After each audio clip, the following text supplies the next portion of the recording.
오늘 우리 주시는 하나님 말씀 함께 보겠습니다. 시편 133편 1절에서 3절의 말씀입니다.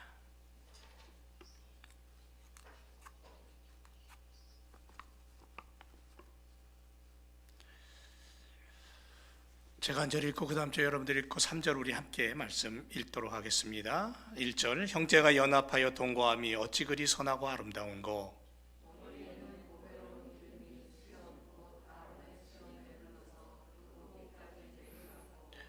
헐몬의 이슬이 시온의 산단에 내림 같도다. 거기서 여호와께서 복을 명하셨나니 곧 영생이로다. 아멘. 잘 지내셨어요? 이제 우리가 반가운 소식이 마스크를 이제 벗는 그러한 시간이 좀씩 다가오는 것 같습니다. 아직은 좀 더 기다려야 되길지 모르겠지만 머지않아 우리가 이 코로나에서 좀 더 자유로울 수 있는 그런 시간대가 오는 것 같습니다. 2년 이상 참 많은 시간 동안 힘들고 어려웠는데 또 하나님께서 그 시간 동안에도 우리를 견디게 하시고 이기게 하신 줄로 믿습니다. 오늘 말씀의 주제는 주님의 생명력을 가진 영성의 사람들입니다. 주님의 생명력을 가진 영성의 사람들. 코로나 시대에 많은 사람들이 영적으로 다운이 되고 교회가 문을 닫고 비대면으로 예배를 드리다 보니까 하나님을 향한 어떤 열심과 예배를 향한 뜨거움이 많이 사그라들고 했던 그러한 모습들을 우리가 보면서 다시 한번 우리의 영에 불을 붙이고 우리의 심령에 새로운 부흥의 불길이 일어나기를 소망하는 마음으로 영성에 대한 부분을 한동안 말씀을 시리즈로 전하려고 합니다. 오늘 그 첫 번째로 주님의 생명력을 가진 영성의 사람들에 대해서 함께 시편 133편 말씀을 가지고 은혜를 나누기를 원합니다. 우리 지난 시간에 생명력을 가진 다락방교회에 대해서 함께 은혜를 나눴죠. 한 4번에 걸쳐서 이 초대교회가 가졌던 능력이 뭔가, 은혜가 뭔가, 왜 21세기에도 초대교회가 가장 본이 되는 교회로 그 교회를 본받으려고 힘쓰고 있는가, 하나님의 은혜와 능력의 모습을 가지고 부흥했던 이 초대교회. 그래서 이 마가다락방에서 시작된 초대교회를 하나님이 디자인하신 교회다, 이렇게까지 우리가 얘기를 하잖아요. 가장 건강한 교회다라고 얘기를 합니다. 올 한 해 우리가 섬기는 교회가, 우리가 섬기는 교회가, 내가 섬기는 이 교회가 제일교회를 위시로 해서 내가 어느 교회를 섬기든 내가 섬기는 그 교회가 건강한 모습으로 성장하고 하나님이 디자인하신 그 은혜와 축복이 나타나는 그러한 처소가 되고, 그래서 내가 섬기는 교회를 통해 하나님의 복음이 전파되고 내가 일하는 일터를 통해 그리스도가 드러나는 그러한 삶을 우리가 살아야 될 줄로 믿습니다. 자, 이제 그 건강한 교회 안에 십자가로 하나가 된 우리들, 그래서 십자가로 하나 된 공동체된 성도들, 그 성도들이 가져야 될 가장 중요한 게 뭐냐면 영성이라는 거예요. 그 영성으로 무장하고 성령 하나님이 주시는 능력을 힘입어서 우리를 통해 그리스도가 전파되어야 되는 거예요. 예수 그리스도가 사라지고 있는 이 시대에 복음이라는 것이 자꾸 지워지고 안개 속으로 없어지는 이 시대에 오늘 우리가 더 많이 생각하고 더 많이 외쳐야 될 게 뭐냐면 복음이라는 거예요. 예수 그리스도의 십자가를 우리는 이야기하는 삶을 살아야 될 줄로 믿습니다. 2022년 시작하고 벌써 한 달 반, 2월 중순이 다 돼가고 있습니다. 여전히 이 코로나로 인한 팬데믹은 아직도 끝나지 않았고요. 바로 이러한 때에 많은 사람들이 힘들어하고 영적으로 힘을 잃어가고 어두움 속에 헤매이고 있는 이 시대에 영의 사람으로 무장해서 주님 앞에 온전히 쓰임받는 그러한 우리들의 모습이 되어야 될 줄로 믿습니다. 주님이 이끄시는 그 길로 주님과 함께 가자는 거예요. 주님을 닮고 주님의 마음으로 살고. 따라서 영성을 가진 성도들은 어떤 사람이냐면 오직 예수님께 붙잡혀서 숨쉬어요. 그걸 소망하고 사는 거예요. 오직 예수님이에요. 오직 예수님. 오직 주님의 생명을 품고 주님이 가지신 그 생명, 그 생명의 힘, 주님이 우리에게 주신 그 보혈, 그 구원, 그래서 예수님께 붙잡혀서 일하고 예수님의 영성을 가지고 담기 위해 섬기고 헌신하고 땀 흘리는, 그리고 기도하는 그러한 믿음의 삶, 그게 우리에게 필요한 거예요. 그러면 우리가 여기서 예수님의 영성이 뭔가 한번 생각해 봐야겠죠. 예수님의 영성을 여러 부분에서 우리는 얘기할 수 있지만 오늘 본문 말씀을 통해서 함께 은혜를 나누길 원합니다. 이 133편은 3절로 되어 있는 아주 짧은 성경입니다. 근데 이 133편의 주제는 연합이에요. 연합이라는 주제를 가지고 공동체 하나님의 모습이 무엇인가를 우리에게 보여주고 있어요.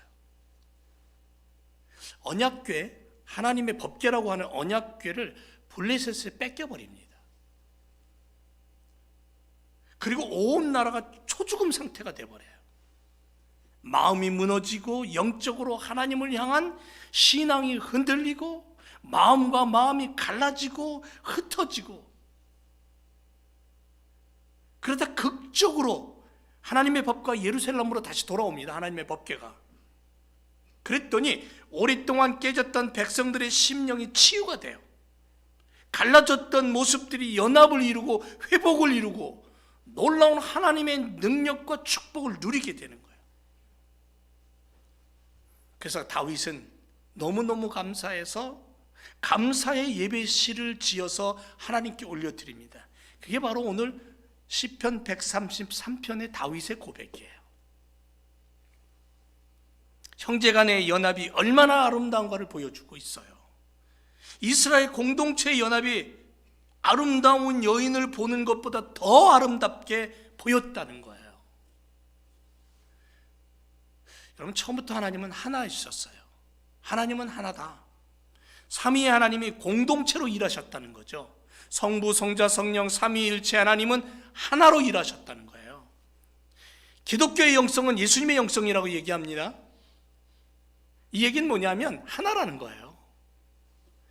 콩이 자루 속에 가득 들어있으면 하나처럼 보입니다. 그런데 쏟아놓으면 제각기예요.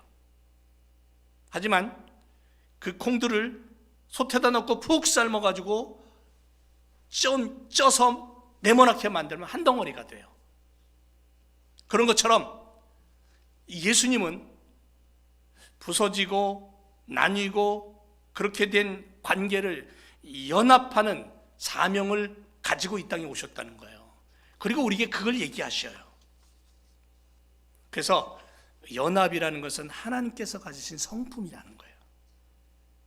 주님께서 우리에게 가르쳐 주신 것도 형제와 형제, 부모와 자녀, 성도와 교회 간의 공동체로서의 연합을 강조하고 계셔요. 끊임없이 강조하셔요. 한마디로 주님은 공동체의 연합이라는 영성을 우리에게 심어주신 거예요. 그래서 그리스도인이 공동체의 연합이라는 것을, 함께 한다라는 것을 잃어버리면 안 된다는 거죠.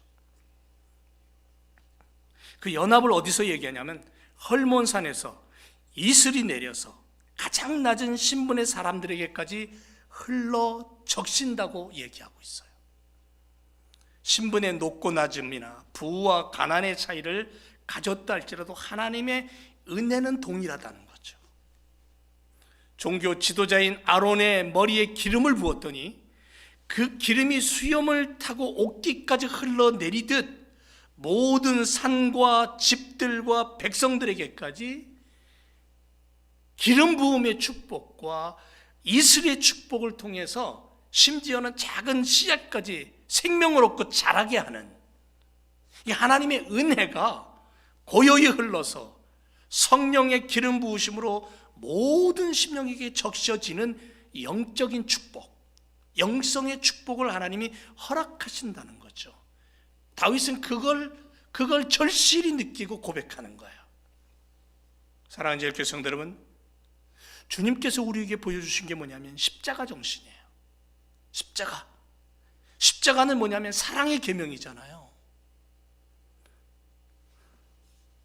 바로 그 십자가의 계명을 가지고 온 땅 위에 너와 나, 그리고 나와 지구촌이, 이 공동체가 함께 동거함으로 말미암아 하나님의 이름을 높일 때 얼마나 아름다운 모습으로, 얼마나 멋진 하나님의 나라가 펼쳐질까.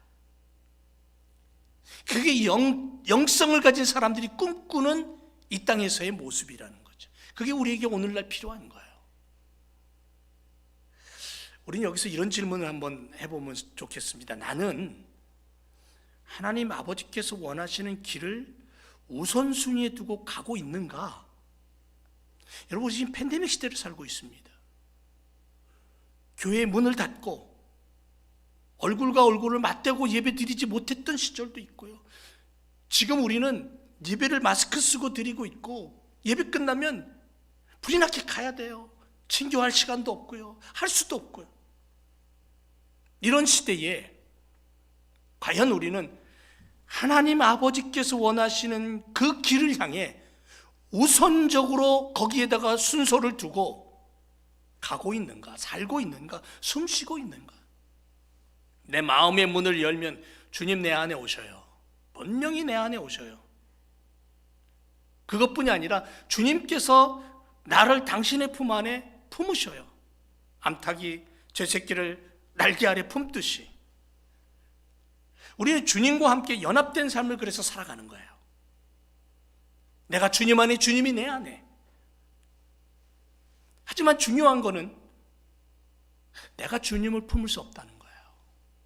나라는 존재는, 죄악된 삶 속에 죄인으로 사는 나라는 존재는 절대로 주님을 품을 수 없다는 거죠. 주님께서 나를 품으시고 주님께서 우리를 받아주시는 거예요. 주님이 나를 품어주시는 거예요. 주님이 내 안에 들어오시는 거예요. 여러분, 오늘 본문을 역사적인 사건으로 한번 과거로 돌아가서 살펴보면 이런 사건이 있었던 거예요. 이스라엘의 왕이 된 다윗은 에브라임과 유다 지파 사이 중간지대에다가 도읍을 정합니다. 시온이라는 곳을 정합니다. 시온성을. 그리고 그곳에 하나님이 좌정하셔서 남과 북이 하나가 되는 연합을 원했던 거예요. 그래서 법궤를 다윗성으로 옮기는 일을 우선적으로 추진을 합니다. 다윗이 법궤를 옮기는 일을 중요하게 여긴 이유는 하나님께서 이스라엘의 진정한 통치자이시고 하나님의 임재가 있는 법궤가 나라의 정중앙에 와야 한다라는 그런 분명한 믿음을 가지고 있었던 것이 다윗이었어요. 자, 그렇다면 법궤는 어디 있습니까? 법궤가 어디 있었어요? 사무엘상 7장에 보면 1절에 기랏 여아림 사람들이 와서 여호와의 법궤를 옮겨 산에 사는 아비나답의 집에 들여놓고 그 아들 엘리야사를 거룩히 구별하여 여호와 궤를 지키겠다라고 말씀하고 있습니다. 사무엘상 7장에 이 말씀이 나오는데 4장으로 가서 보면 제사장 엘리의 두 아들인 홈리와 비느하스가 블레셋과의 전쟁에서 법궤를 들고 나갑니다. 하나님의 법궤만 있으면 전쟁에서 이길 줄 알았어요. 그런데 정작 하나님을 향한 믿음과 순종은 하지 않았어요. 결국 전쟁에서 패합니다. 심지어는 법궤마저도 뺏겨버립니다. 블레셋에게. 이 일로 인해서 엘리 집안의 남자들이 다 죽임을 당해요. 그런데 문제는 블레셋 사람들이 가져온 빼앗아온 법궤가 머무르는 도시마다 마을마다 이상하게 어려움이 생기는 거예요. 사무엘상 5장 이하를 읽어보면 블레셋 사람들은 하나님의 궤를 다곤 신전에다가 가져다 놓습니다. 블레셋 사람들은 그 당시에 다곤이라는 신을 섬겼거든요. 아침에 일찍이 아스돗 사람이 일어나서 신전에 가보니까 이 다곤 신상이 하나님 앞에 엎드려져 땅바닥에 엎드려져 얼굴을 쳐박고 있는 거예요. 이상하다 싶어서 바로 제자리에다가 올려놨습니다. 그 다음 날 가봤더니 아침에 일찍이 나가봤더니 다곤이라는 그 신상이 하나님의 법궤 앞에 땅바닥에 얼굴을 쳐박고 꼬꾸라져 있는 거는 둘째치고 머리와 두 팔목이 부러져서 문지방에 나뒹굴고 있는 거예요. 몸뚱이만 있는 거예요. 거기다가 독종이 막 번지기 시작합니다. 온 도시에. 여러분, 이 정도면 자신들이 믿는 신이 이 가짜라는 걸 분명히 알아야 되지 않아요? 거짓된 신이라는 걸 깨달아야 되는데 그걸 못 깨닫는 거예요. 결국 그들은 두려운 나머지 법궤를 돌려보냅니다.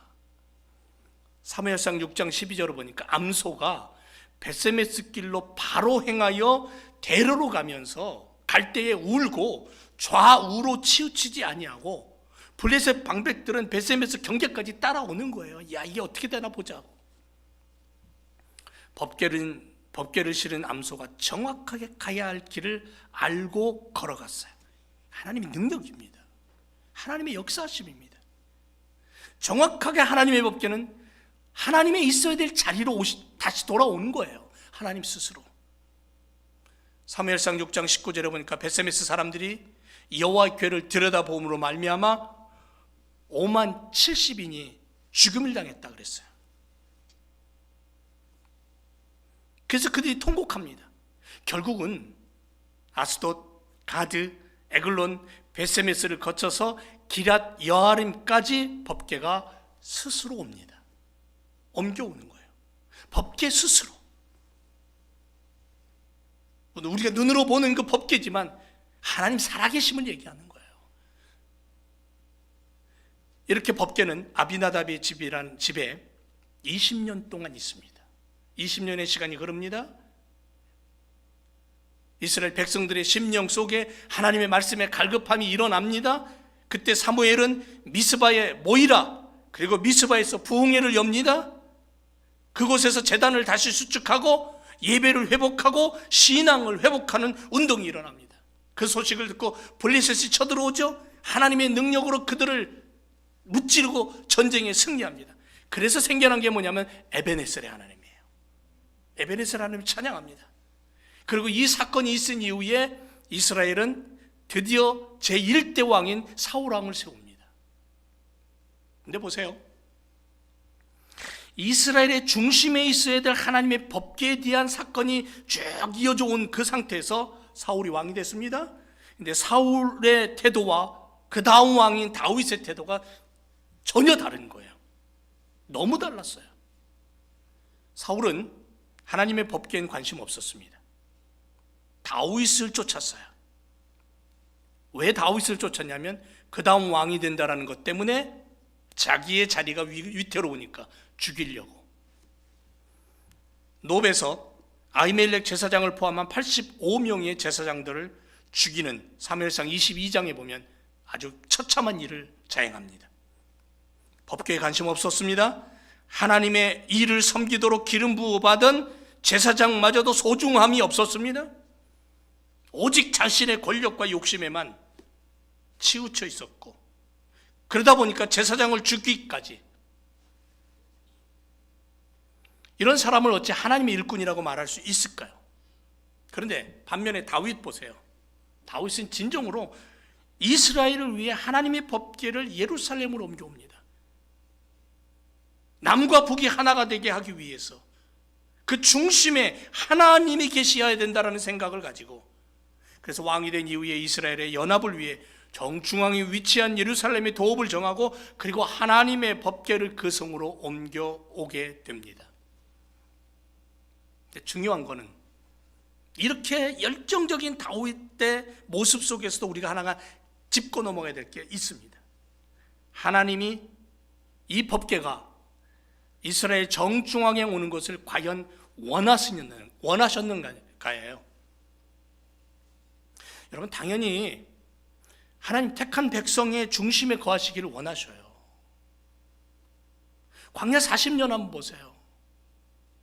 광야 40년을 지나면서 여전히 성막은 12지파 중간에 있었어요. 중앙에. 그리고 그 광야의 여정은 구름기둥, 불기둥의 움직임 속에서, 하나님의 움직임 속에서 움직였거든요. 그러니까 이스라엘의 중심에는 늘 언제나 하나님이 계셨어요. 그런데 다윗은 그 법궤를 자기의 성으로 모셔오고 하나님의 법궤가 이스라엘의 중심에 있어야 된다라는 분명한 의식을 가지고 그 일을 추진했는데, 하나님은 다윗에게 법궤를 예루살렘으로 옮기라고 명령하지 않았다는 거죠. 성경을 보면 그 명령을 찾을 수가 없어요. 성경에서 법궤를 예루살렘으로 옮겨야 한다는 것은 하나님에 대한 다윗의 열심이었어요. 이 열심이 잘못됐다는 거 아닙니다. 이 일이 하나님으로부터 시작되어야 한다는 거예요. 이게 우선되어야 된다는 거죠. 법궤를 예루살렘으로 옮기지 않아도 얼마든지 하나님은 이스라엘을 다스릴 수 있는 능력의 하나님이셔요. 법궤가 어디 있든 하나님은 하나님의 백성들을 다스리는 분이고 축복하시는 분이에요. 여러분, 만약에 우리가 지금 교회가 핍박을 받아서 파괴되고 교회 자체가 사라졌다고 한다면 하나님 어디 가셨을까요? 하나님 어디 계실까요?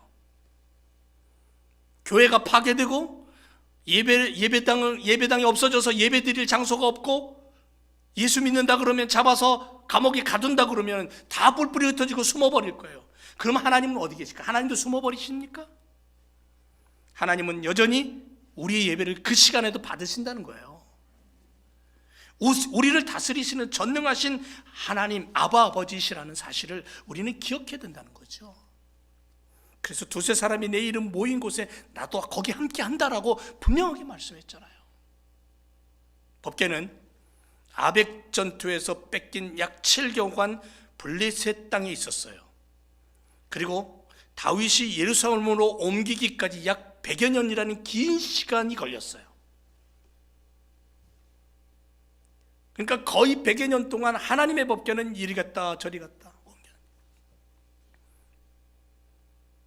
다윗의 간절함과 열심이 있었음을 우리는 알 수 있습니다. 하지만 우리가 여기서 꼭 기억하고 짚고 넘어야 될 것은 왕의 기능과 성전의 기능이 같지 않다는 거예요. 예루살렘에 성전이 있어서 왕이 날마다 성전에 엎드려 기도하고 하나님의 말씀을 들을 때에 이스라엘이 더할 나위 없는 부흥과 축복을 받게 됩니다. 그래서 매일 성전이 예루살렘에서 하나님과 함께하는 거 좋은 일이죠. 그런데 만약에 그 하나님의 법궤가, 성전에 있는 하나님의 그 법궤가 왕권에 복속되어 버린다면 성전의 기능은 축소되는 거예요. 얘기는 뭐냐면요, 정치와 종교, 신앙과 권력이 뒤섞여 버리면 하나님을 향한 참된 영성은 사라지는 거예요. 하나님을 향한 진정한 예배는 멈춰버리는 거예요. 이스라엘 생명은 성전의 기능이 있었어요. 성전의 기능은 예배예요. 성전에서 하나님의 은혜와 하나님의 축복의 샘물이 흘러 넘쳐야 돼요. 그래서 왕과 백성들이 하나님 주신 그 복을 누려야 되는 거예요.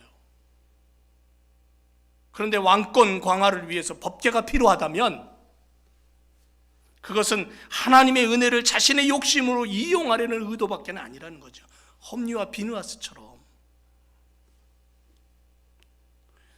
그래서 그것을 깨닫게 하시려고 하나님은 의도하셨던 것 같아요. 다윗이 법궤를 옮기는 중간에 한번 실패라는 것을 맛보게 합니다.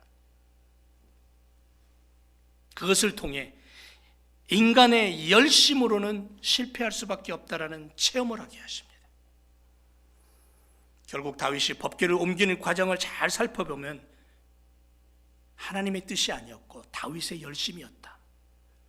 근데 그 열심이 잘못됐다는 것이 아니라 하나님은 다윗으로 하여금 인간의 열심보다 하나님의 열심, 인간의 능력보다 하나님의 능력, 인간의 방법보다 하나님의 방법을 통한 순종을 알게 하시기 위함이었다는 것을 우리는 성경을 통해서 깨닫게 되는 거예요. 다윗성에 하나님의 법궤가 안치되도록 그리고 허락하셔요. 그것에 자리를 잡으셔요. 그리고 그들에게 축복하셔요. 다윗이 얼마나 감격스럽고 기뻤으면 하나님의 법궤를 메고 올라올 때에 앞에서 한 걸음 가고 춤추고 바지가 흘러내려가는 것도 모르면서 한나라의 왕이 춤추면서 바지가 내려갔다는 게 그건 부끄러움이 드러나는데 개의치 않는다는 거예요. 내가 하나님 앞에서 어린아이가 돼도 좋다라는 거죠. 그 일이 있은 이후에 이 시편을 하나님 앞에 올려드리는 거예요.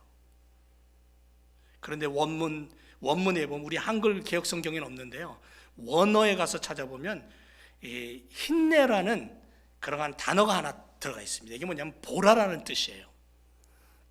그러니까 우리가 읽은 오늘 본문 말씀의 1절은 이렇게 시작해야 돼요. 보라, 형제가 연합하여 동거함이 어찌 그리 선하고 아름다운가. 보라, 감격스러워서, 감정이 복받쳐서 한나라의 왕이, 가장 강력했던 다윗 왕이 하나님의 법궤를 다윗성으로 옮겨오면서 춤추는데 바지가 내려간 줄 모르고 춤추면서 하나님을 찬양하며, 보라, 온 백성들이여, 하나님과 백성들이, 하나님과 온 인생들이 연합하고 동거함이 얼마나 아름답고 선한가, 그 얘기를 하고 있는 거예요. 여러분, 오늘 아침에 하나님 성전을 들어오면서 이런 감격이 있었습니까? 한 주간 동안 살아오면서 하나님, 이 코로나 시대에도 나를 여기까지 인도하셨습니다. 이 한 주간도 인도하셨습니다. 그 감격 속에서 들어와서 이 예배당에 엎드려 하나님 감사합니다. 그런데 감정의 복받침을 가지고 하나님 앞에 감사 기도를 올려봤습니까? 다윗처럼 말이에요. 다윗처럼. 여러분, 코로나가 창궐하면서 사람들은 갈라지고 깨졌습니다. 나뉘었고 찢겨졌습니다. 서로를 비방하고 원망하고 내 탓이 아닌 네 탓이라고 공격적으로 바뀌었습니다. 신앙의 사람들 속에도 이러한 어둠이 스며들어서 믿음의 사람들도 어려움을 겪었던 경험을 우리는 하고 왔습니다. 여기까지. 그럼에도 불구하고 우리는 믿음을 가지고 주님께 엎드렸고, 그 하나님 앞에 엎드리는 그들로 말미암아 이 모든 것들을 이겨내고 성경 하나님의 말씀을 지켜낼 수 있었다고 믿습니다. 앞으로도 그렇게 우리는 지켜낼 것입니다. 우리 주님께서 십자가 위에서 피 흘리시고 죽으시면서 가장 간절히 원하고 원하셨던 그 하나님의 소원, 우리의 죄를 사해 주시고 우리와 함께 연합하기를 원하시는 하나님의 마음이 있었기 때문에 문두르시는 주님의 그 애절한 음성, 주님의 부르심의 소리를 듣고 문을 열면, 그리고 주님을 영접하면 구원 얻고 하나님 자녀됨을 우리는 믿습니다. 그리고 나와 주님과 연합할 때의 아름다움이 하나님 앞에 올려지듯 그 아름다움을 가진 성도들끼리 연합할 때에 하나님이 그곳에 찾아가시고 그 무리들이, 그 공동체가 예배할 때 하나님 너무너무 기뻐하시는 것처럼 우리가 그런 연합된 모습으로 하나님 앞에 올려드리는 주님이 가지신 영성을 우리가 품고 이 땅을 살아가는 믿음의 삶을 살아야 될 줄로 믿습니다. 그래서 주님은 우리에게 이렇게 말씀하시는 것 같아요. 사랑하는 제일교회 성도들아, 모든 만남과 인간관계의 연합은 하나님 안에서만이 그 참된 의미를 발견하고 행복을 누릴 수 있고 온 땅의 호흡이 연합하여 하나님을 찬양하기를 원한다. 그렇게 말씀하시는 것 같아요. 1절에서 다윗은 형제가 연합하여 동거함이 어찌 그리 선하고 아름다운고 그랬어요. 여기 형제라는 단어는요, 혈적으로 이어진 가족을 얘기할 수도 있지만, 가족을 얘기하는 거 본래의 뜻은, 그런데 오늘 본문 다윗이 의도하는 형제라는 것은 하나님을 믿고 섬기는 신앙으로 연결된 공동체를 얘기하는 거예요. 그 얘기는 뭐냐면 오늘날 교회 공동체를 얘기하는 거예요. 믿음의 공동체를 얘기하는 거예요. 오늘 133편 본시의 배경이 되었던 언약궤의 예루살렘 안치 사건이 지닌 의미는 단순히 블레셋 나라의 법궤를 빼앗겼다? 기랏 여아림에 20여 년 동안 그 법궤가 방치되어 있었다? 언약궤를 예루살렘으로 옮겨오는데 100년이라는 오랜 시간이 걸렸다? 거기에 의미를 두지 않습니다. 하나님의 법궤가 돌아왔을 때 그것으로 인해서 이스라엘의 예배가 회복되고, 그것을 통해서 이스라엘의 백성들의 진정한 하나됨의 공동체, 하나님 나라 백성다움의 연합이 이루어졌다라는 거예요. 다윗은 그걸 꿈꿨고 그것 때문에 하나님 앞에 엎드려 기도했고 그 일을 이루어냈어요. 형제가 연합하여 동거함이 어찌 그리 선하고 아름다운가. 역대하 20장에 보면요, 남왕국 유다 왕 여호사밧과 북왕국 이스라엘 아하시야가 교제를 합니다. 근데 성경은 뭐라 그러냐면 심히 악을 행하는 자다 그랬어요. 이 둘이 서로 결합하고 배를 짓습니다. 다시스로 보내기 위해서 에시온 게벨에서 배를 만듭니다. 그런데 그 배는 다시스로 가지 못하고 파손되고 맙니다. 파괴됩니다. 그래서 성경은 뭐라고 얘기했냐면 역대하 20장에서 여호사밧이 아하시야와 교지한 거로 그 배를 파해버렸다 그랬습니다. 이건 뭐냐면요, 악인과 교제하고 연합하는 사람들이 흔히 경험하는 실패와 고난입니다. 모든 인생들과의 만남을 통해 행복과 사랑과 기쁨과 풍성함을 하나님은 원하십니다. 모든 인생이 함께하기를 원하고, 그 모든 인생이 잃어버린 하나님의 형상을 회복하기를 원하고, 그리고 그 모든 인생이 하나님을 향해서 예비하며 하나님의 이름을 높이기를 원합니다. 그리고 하나님 자녀 되기를 원해요. 천국을 소유하기를 원해요. 그게 하나님의 마음입니다. 그래서 모든 사람들이 구원 얻어서 하나님의 이름을 찬양하는 연합을 원하셔요. 하지만 그 일을 위해 악을 받아들이지 말라는 거예요. 악한 자와 손을 잡고 악과 타협하는 것은 하나님이 원하는 일이 아니다. 내가 저 사람을 바꿔놓겠다라는 생각, 여러분 어쩌면 아주 용감한 생각일 수 있지만 때로는 그것이 교만한 생각일 수 있다는 거죠.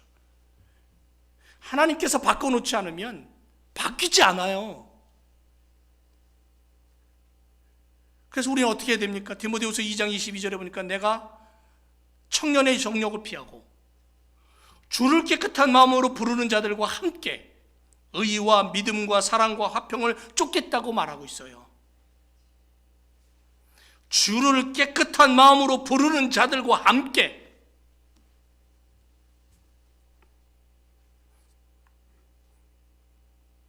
우리 모두는 의미 있는 연합을 해야 된다는 거죠. 가치 있고 인생에 유익을 주는 연합을 추구해야 되는 거예요.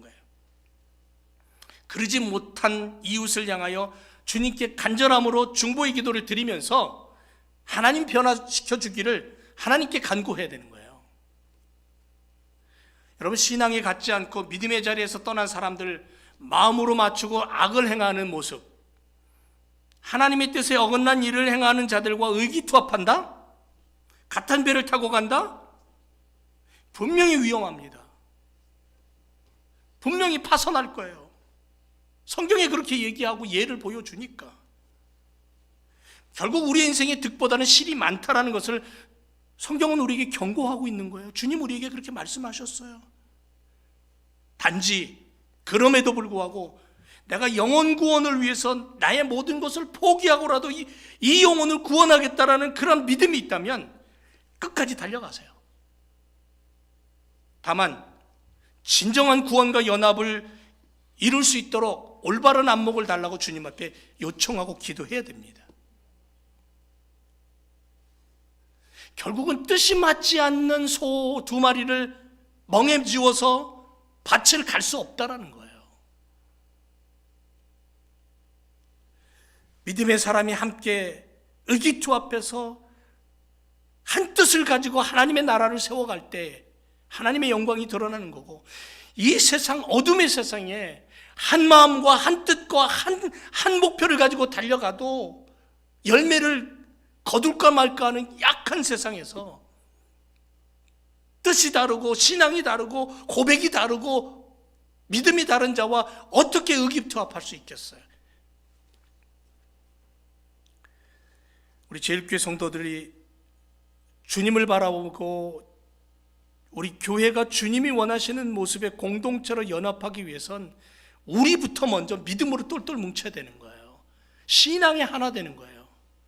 교회 안에서 그래서 어린아이들부터 노인에 이르기까지, 여러분, 우리 서로 성향이 다르잖아요. 습관도 다르잖아요. 살아온 인생의 시간도 달라요. 그런데 그러한 우리들이 모인 곳이 교회예요. 그래서 여러분, 다르다고 등을 돌릴 수 있지 않을까요? 등 돌리지 마세요. 주님이 중심에 계실 때 우리는 나의 다름이 주님의 연합으로 바뀌게 될 줄로 믿습니다. 그래서 함께 하는 거예요. 남녀가 만나서 성격이 다르고 성향이 다르고 20년 30년 살아온 삶의 모습이 다른데 어떻게 한순간에 갑자기 하나가 될 수 있겠어요? 아니에요. 그래서 우리 한국의 부부는 촌수가 없지만 등 돌리면 촌수가 생겨버리잖아요. 걔는 뭘 말하냐면요, 주님 안에서 하나 될 수 있다는 거예요. 나의 다름이 주님과 함께라면 연합을 이루고 하나가 될 수 있다는 그러한 말씀을 오늘 우리에게 해주시는 거예요. 그리고 이 연합을 가지고 다른 교회와 이웃의 목사님들과 이웃의 성도들과 이웃의 친구들 속에 주님이 십자가로 하나를 원하신 그 연합된 삶을 살아가도록 보여줘야 되는 거예요. 드러내야 되는 거예요. 주님이 십자가 지고 골고다 오르신 주님의 영성에 우리가 한 부분을 얘기한다면 주님의 연합이에요. 하나님과 갈라진 것을 잇는 하나로 만드시는 연합이고, 사람과 사람의 갈라짐을 하나로 연결하시는 연합이었어요. 사랑하는 하나님의 자녀된 우리 천국 백성 여러분, 이 땅을 살아갈 때에 코로나 시대가 아직 끝나지 않았지만 우리에게 어떤 역경과 어떤 환경이 다가올지 모르지만 분명한 것은 나는 하나님의 자녀다. 나는 십자가로 구원받았다. 천국의 주인 되신 아버지 하나님의 아들과 딸이다. 이 고백과 이 믿음 놓치지 않기를 주님의 이름으로 축원을 드립니다. 그리고 그 확신과 믿음으로 하나님의 생명을 가진 인생들에게, 이 땅에 살아가고 있는 지구촌의 인생들에게 연합함이 얼마나 아름답고 행복한가를 나누고 베풀고 보여주는 예수님의 영성으로 살아야 될 줄로 믿습니다. 그리할 때에 하나님의 은혜가 나오는 거예요. 그리할 때에 건강함이 나오고 행복함이 흘러나오는 거예요. 다윗이 오늘 고백한 것은, 보라, 야, 형제가 연합함이 얼마나 아름다우냐. 이스라엘의 연합을 꿈꿨던 다윗의 그 마음을 우리가 이 시간 품고, 주님이 십자가 지고 올라가시면서, 골고다 올라가시면서 가슴에 품으시며 피 흘리고 죽기까지 이루시길 원하셨던 그 공동체의 연합, 하나님 나라의 그 영광을 우리가 바라보며 오늘 우리가 이 땅을 살아갈 때에 예수님의 영성을 가지고 연합된 믿음의 삶을 보여주는 그러한 공동체로 우리가 달려가기를 주님의 이름으로 축원을 드립니다. 기도하겠습니다.